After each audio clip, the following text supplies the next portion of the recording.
Hi అండి, కమటల వంటకు స్వాగతం. ఈరోజు స్పెషల్ అలసందపప్పు గ్యారెలు. ముందుగా 4-5 గంటలు నానబెట్టుకున్న పప్పును వడేసుకొని ముద్ద పట్టుకోవాలి.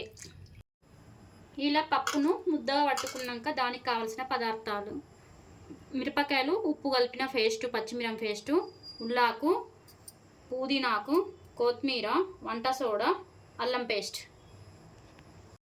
ఇప్పుడు దీనికి సరిపడే కారం వేసుకోవాలి. వేసుకున్నాక ఇలా కలుపుకోవాలి.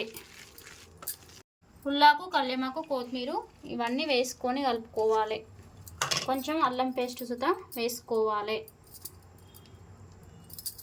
చిటికెడు వంట సోడా వేసుకొని మంచిగా కలుపుకోవాలి. ఇప్పుడు ఇలా చిన్న చిన్న ముద్దలుగా చేసుకొని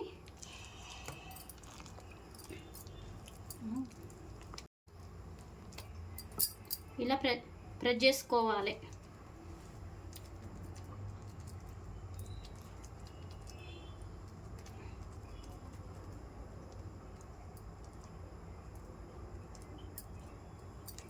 తర్వాత నూనె వేడెక్కినాక ఇవి వేసుకొని ఫ్రై చేసుకోవాలి. ఇలా నూనె వేడెక్కిన దాంట్లో వేసుకోవాలి.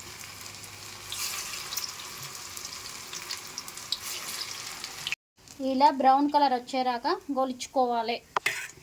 రెడీ వేడి వేడి అలసందపప్పు గ్యారెలు.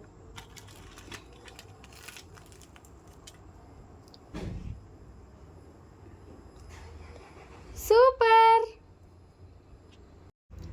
లైక్ చేయండి, షేర్ చేయండి.